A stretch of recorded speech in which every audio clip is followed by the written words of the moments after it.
Welcome, brothers and sisters. So how reliable is Winston Smith as a POV character in 1984?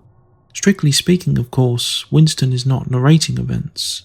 The story is in fact told through the third-person narrative, focusing on him. Winston is our everyman guide to the world, however, and is useful in that, unlike a younger character, he can at least provide some comparisons between his present and the vaguer memories he has of the past. Unfortunately, however, just by the very nature of the totalitarian society he lives in, Winston's is certainly not a reliable perspective. However, this isn't to say we should necessarily jump to the extreme of dismissing his entire viewpoint as useless. Yet Winston is flawed in his perspective, both as a man of his society and arguably on a more individual level too. Of the first of these, this is quite simple to understand. The irony is that Winston himself laments on occasion that there was simply no way to know anything in particular was truth, given the party controlled all information, effectively maintained an eternal present by abolishing the past and concurrently changing it to conform with the party's truth in the present, and had hunted down and destroyed all media and physical links to the past that could indicate any truth. As the party slogan goes, who controls the past controls the future. Who controls the present controls the past. In addition, nearly all educated individuals are members of the heavily watched and brutalized outer party, and are as such cowed into blind acceptance of party truth, even appealing to the very few proles that may have clear memories of the time before the revolution may be a fool's errand. Winston does attempt to gain some information from an aged prole, but instead only receives vague personal information, fragments of useless knowledge from the man's own past.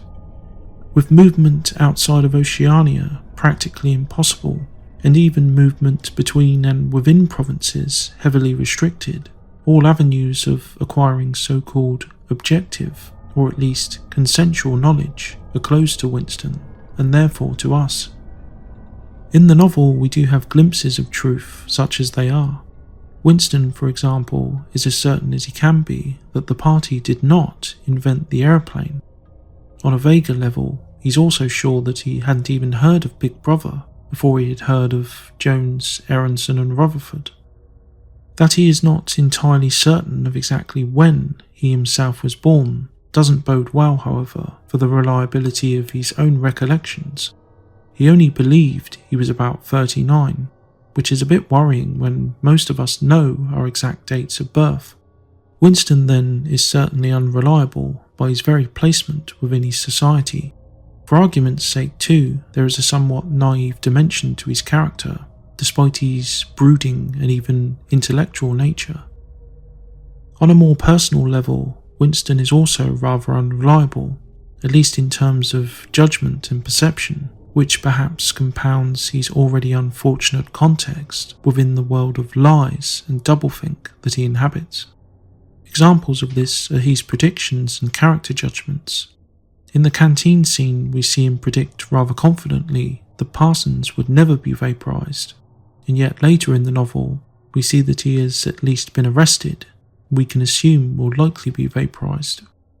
Winston views his neighbour as an annoying, unquestioning drudge of the party.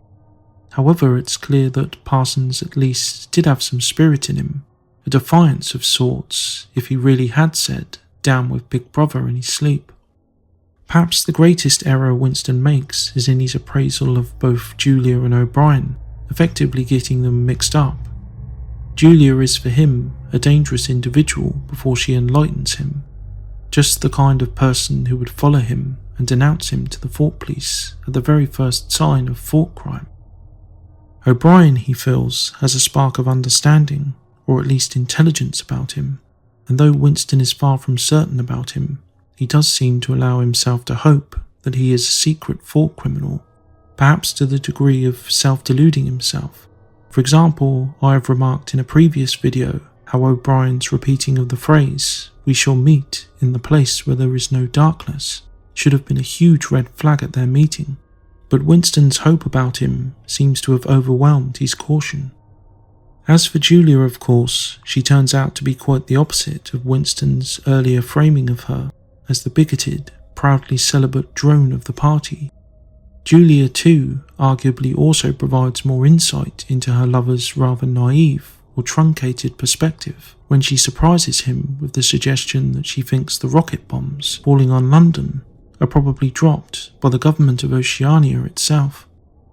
Winston admits that he simply had never considered this possibility before, which on reflection is quite surprising, given his awareness of the inherent deceptive nature of the party. A final dimension to consider is Winston's own hatred and motives. Hatred for the party, but also his own quest for truth, and his own self-designated objective of remaining human, of feeling and loving, these emotions having been warped and removed from him by the party's conditioning. That Winston's is the only POV we have does restrict our understanding of the other characters and their own motives, as well as the world in general. Winston's own story is not one full of indoctrination to liberation, but of a quiet rebel erupting into activity. Compare Winston to a more modern protagonist in the movie Equilibrium, for example. Preston is useful as a focus in the film, as he does provide both perspectives in the same time frame of the plot. He is a grammaton cleric, an enforcer of the state, tasked with hunting down subversives, in this world, sense offenders, and in the beginning he is fully committed to his job and cause. Through what we discover later on to be contrivance and initially an accident, however, Preston does transition from a motionless and deadly agent of the state to aware and equally ruthless opponent of it.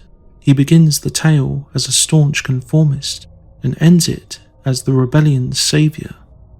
Winston, by contrast, has arguably always been a rebel, at least within his own skull, or has at least been so for many years. Winston cannot provide us with any real perspective of how a true party believer thinks and acts, as he has failed to ever conform in this regard.